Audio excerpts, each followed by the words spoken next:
Jauh di kedalaman lautan yang gelap dan misterius, ada satu makhluk yang berdiri di puncak piramida kekuasaan. Bukan hiu putih besar yang ditakuti manusia, bukan pula paus biru raksasa yang memukau dengan ukurannya, melainkan seekor predator cerdas berkulit hitam putih yang kerap disalahpahami sebagai paus Rama. Padahal ia adalah pembunuh paling efisien di seluruh samudra. Namanya adalah paus orca, atau yang lebih dikenal sebagai paus orca, si pembunuh laut. Bagi sebagian besar manusia, paus orca adalah hewan yang menggemaskan dan cerdas. Mereka tampil di taman hiburan laut, melompat-lompat dengan anggun, dan bermain bersama pelatih mereka.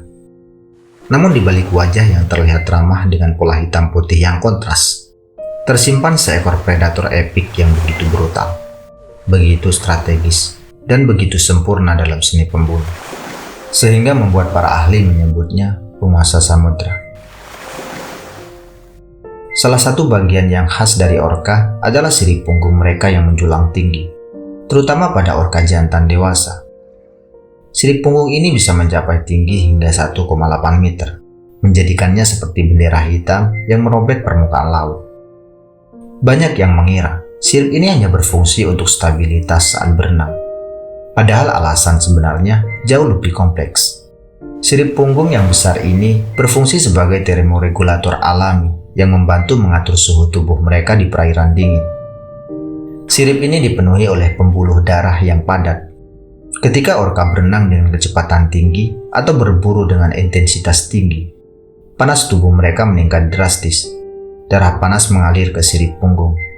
Dan di sana, panas tersebut dilepaskan ke air laut yang dingin, mencegah tubuh orca dari kepanasan. Selain itu, sirip punggung juga berfungsi sebagai identitas unik. Setiap orca memiliki bentuk, ukuran, dan pola bekas luka yang berbeda pada sirip punggungnya, seperti sidik jari pada manusia. Para peneliti menggunakan perbedaan ini untuk mengidentifikasi individu orca di alam liar dan mempelajari perilaku sosial mereka selama puluhan tahun.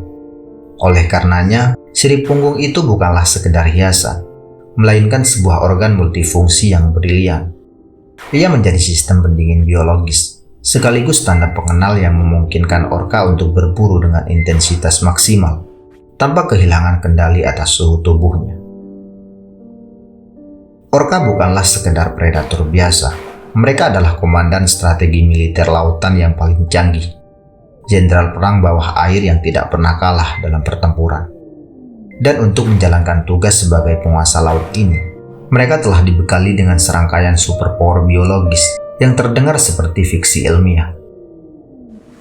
Bagian kekuatan superpower paus orca yang paling menakjubkan adalah kecerdasan mereka. Otak seekor orca adalah salah satu otak paling kompleks yang diketahui di dunia hewan. Berat otak orca bisa mencapai 6 kg, hampir 4 kali lebih berat dari otak manusia. Namun yang lebih penting bukanlah ukurannya, melainkan strukturnya. Orca memiliki bagian otak yang disebut sebagai sistem limbik yang sangat berkembang, area yang mengatur emosi, memori, dan hubungan sosial.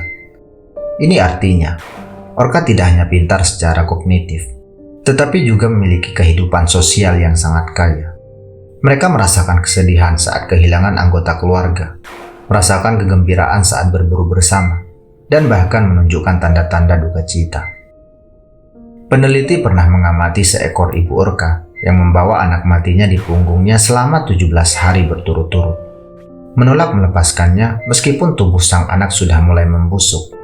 Ini adalah bukti nyata bahwa orca memiliki kesadaran diri dan empati yang mendalam. Namun kesadaran ini juga membuat mereka menjadi pembunuh yang sangat efisien. Orca mampu belajar, beradaptasi, dan mengajarkan teknik berburu kepada generasi berikutnya. Mereka memiliki budaya berburu yang unik untuk setiap kelompok atau pod. Di Antartika, orca mengembangkan teknik hunting yang disebut sebagai wavewasing, di mana mereka berenang dalam formasi untuk menciptakan gelombang besar yang menyapu anjing laut dari atas es apung. Di Patagonia, orca sengaja terdampar di pantai untuk menangkap anak anjing laut yang bermain di tepi air.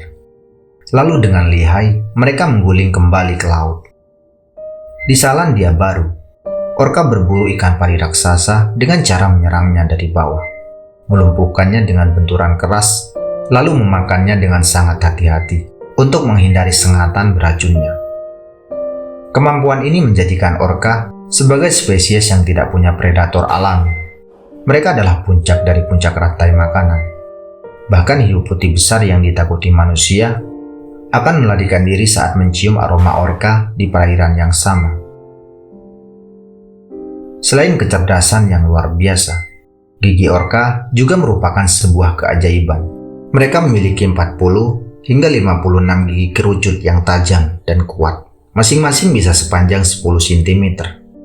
Gigi ini dirancang bukan untuk mengunyah, tetapi untuk mencabik, merobek, dan menahan mangsa yang berusaha melarikan diri. Gigitan orka bisa menghasilkan tekanan hingga 19.000 Newton, cukup kuat untuk menghancurkan tulang besar dalam sekali gigitan. Namun yang lebih menakjubkan bukanlah kekuatan giginya, melainkan cara mereka menggunakannya dengan presisi bedah yang sempurna. Saat berburu hiu, orka tidak asal menyerang. Mereka tahu bahwa hiu memiliki titik lemah. Jika dibalik, hiu akan mengalami keadaan yang disebut sebagai tonic immobility, semacam kelumpuhan sementara. Orka memanfaatkan pengetahuan ini dengan cemerlang. Mereka menabrak hiu dari samping dengan kecepatan tinggi, membalikkan tubuhnya, lalu menahan hiu tersebut dalam posisi terbalik hingga mati lemas. Setelah itu, orka hanya memakan hati hiu, organ yang paling kaya nutrisi, dan meninggalkan sisanya. Ini bukan pemborosan, melainkan efisiensi energi. Mereka tahu persis bagian mana yang paling berharga dan tidak membuang waktu untuk bagian lainnya. Teknik ini telah dipelajari oleh generasi muda orka melalui pengajaran langsung dari induk mereka, sebuah bentuk transmisi budaya yang sangat jarang terjadi di dunia hewan. Paus orka tidak memiliki wilayah tetap.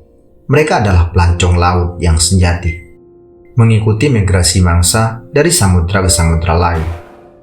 Dalam perjalanan panjang itu, mereka bisa berenang hingga 160 kg setiap hari.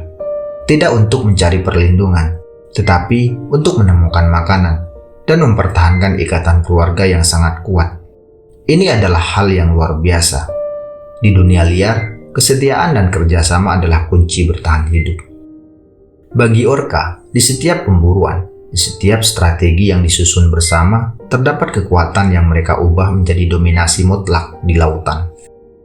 Mereka tidak hanya memakan mangsa, tetapi juga mengajarkan dunia tentang arti kerjasama yang sempurna. Kehidupan orka jauh dari kata mudah. Mereka hidup di dunia yang keras dan penuh tantangan. Di perairan Arktik yang membeku, mereka harus bersaing bukan hanya dengan dinginnya air, tetapi juga dengan kelangkaan makanan di musim tertentu. Jika salah perhitungan, kawanan bisa kelaparan. Jika mereka terlalu agresif, mereka bisa terluka dalam pertarungan dengan mangsa besar seperti paus bungkuk atau hiu paus. Dengan demikian, setiap keputusan berburu adalah pertaruhan antara kenyang atau terluka, antara hidup atau mati. Beruntungnya, paus orka dibekali dengan sistem ekolokasi yang tidak sekedar canggih, tetapi juga menjadi semacam sonar biologis yang sangat menakjubkan. Para ahli biologi kelautan mengungkapkan bahwa kemampuan ekolokasi seekor orka bisa mendeteksi objek seukuran bola golf dari jarak lebih dari 100 meter di dalam air keruh.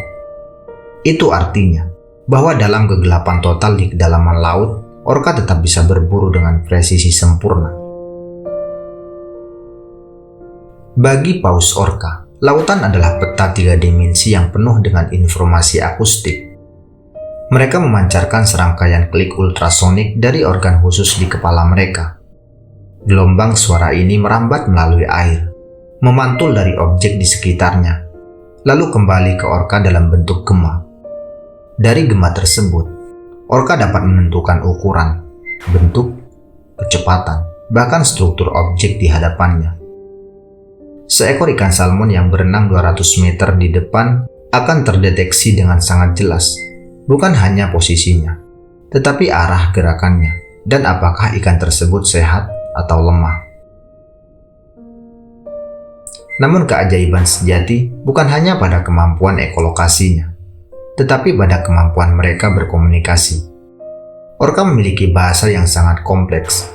Setiap pod atau kelompok orka memiliki dialek unik mereka sendiri, semacam aksen yang membedakan mereka dari pod lain. Para peneliti telah mengidentifikasi ratusan vokalisasi berbeda yang digunakan orka untuk berkomunikasi, mulai dari panggilan jarak jauh untuk memanggil anggota keluarga, hingga klik-klik cepat untuk koordinasi saat berburu. Yang lebih menakjubkan lagi, orka muda belajar bahasa ini dari ibu mereka selama bertahun-tahun. Mereka tidak lahir dengan kemampuan berbicara, tetapi mereka belajar seperti anak manusia belajar bahasa. Ini adalah bukti nyata dari transmisi budaya lintas generasi. Orka adalah hewan sosial yang sangat terorganisir. Mereka hidup dalam kelompok keluarga yang dipimpin oleh betina tertua yang disebut sebagai matriark. Sistem matrilineal ini berarti bahwa garis keturunan dan kepemimpinan diwariskan melalui garis ibu. Sang matriark memiliki pengetahuan terbanyak tentang rute migrasi, lokasi berburu terbaik, dan strategi bertahan hidup. Ia adalah perpustakaan hidup dari kebijaksanaan yang dikumpulkan selama puluhan tahun. Anggota pod biasanya terdiri dari ibu anak-anaknya dan bahkan cucu-cucunya. Jantan dewasa tetap bersama ibunya sepanjang hidup mereka. Sebuah ikatan yang sangat jarang terjadi di dunia hewan. Loyalitas ini bukan hanya emosional, tetapi juga strategis. Dalam berburu, mereka bekerja sebagai unit tempur yang sangat terlatih. Mereka berbagi informasi melalui vokalisasi, mengordinasikan pergerakan mereka dengan presisi militer, dan memastikan bahwa setiap anggota mendapat bagian dari hasil buruan. Saat berburu kawanan ikan, orka menggunakan teknik yang disebut sebagai casual feeding. Mereka mengelilingi kawanan ikan, memaksanya berkumpul menjadi bola yang padat, lalu secara bergiliran menyerang dengan ekor mereka untuk melumpuhkan ikan-ikan tersebut. Saat berburu paus balin besar, mereka bekerja dalam tim. Beberapa orka menyerang dari depan untuk menggigit sirip dan mencegah paus melarikan diri, sementara yang lain menyerang dari belakang dan samping. Mereka bahkan bisa menenggelamkan paus besar dengan cara memaksanya tetap di bawah air hingga kehabisan nafas. Teknik ini membutuhkan koordinasi yang luar biasa, komunikasi yang konstan, dan kepercayaan penuh antar anggota tim. Di dunia yang keras, mereka tidak pernah benar-benar bisa sendirian. Kekuatan orka terletak pada kebersamaan mereka. Bahkan ketika beristirahat di permukaan air, mereka selalu dalam formasi, saling menjaga, dan siap bergerak kapan saja. Sebab di lautan terbuka, musuh bisa datang kapan saja. Kapal manusia, jaring nelayan, atau perubahan iklim yang mengubah pola migrasi mangsa. Maka, orka belajar bertahan dengan kekuatan kolektif, seperti pasukan elit yang tidak pernah meninggalkan rekan mereka di medan pertempuran. Orka tidak mengenal kenyamanan, tidak punya rumah tetap, dan juga tidak memiliki dunia yang terasa aman. Namun mungkin justru karena itulah mereka bertahan begitu lama, melewati jutaan tahun evolusi. Mereka telah menyaksikan zaman es, kepunahan massal, dan perubahan drastis di lautan. Dan mereka terus berenang di atas semuanya, dengan diam tapi perkasa. Meskipun tampak liar dan brutal, paus orka memiliki kehidupan keluarga yang lebih harmonis dari yang dibayangkan banyak orang.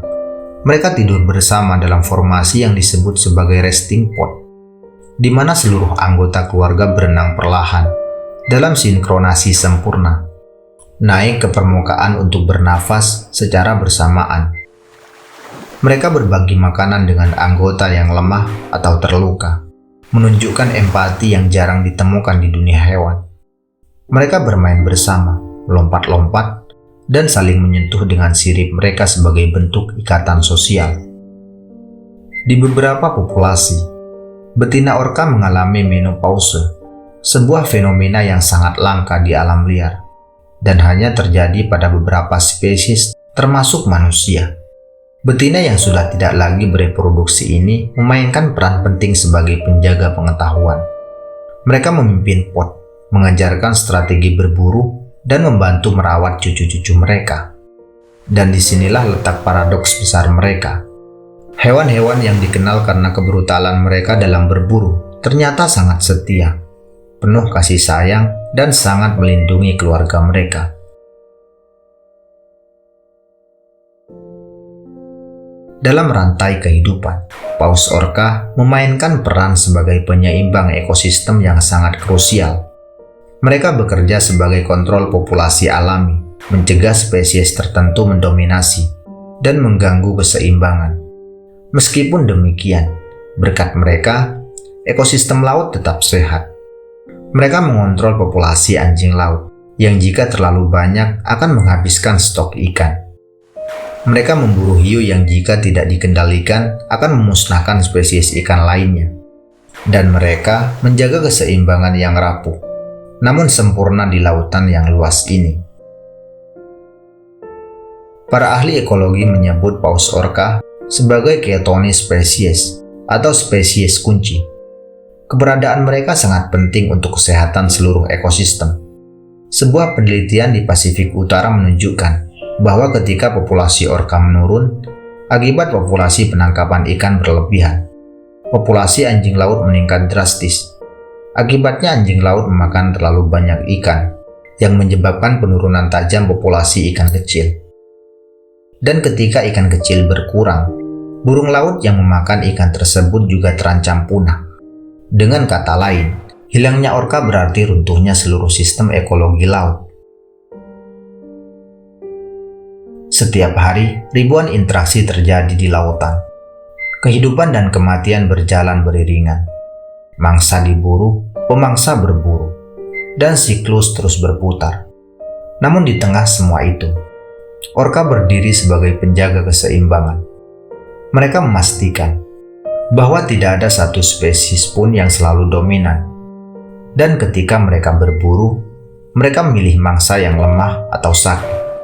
Secara alami, mereka meningkatkan kualitas genetik populasi mangsa. Ini adalah seleksi alam yang bekerja dengan sempurna. Mereka juga memastikan bahwa energi mengalir dengan efisiensi dalam rantai makanan. Apa yang mereka makan akan kembali ke laut dalam bentuk nutrisi melalui kotoran mereka, yang menyuburkan plankton. Plankton ini kemudian dimakan oleh ikan kecil.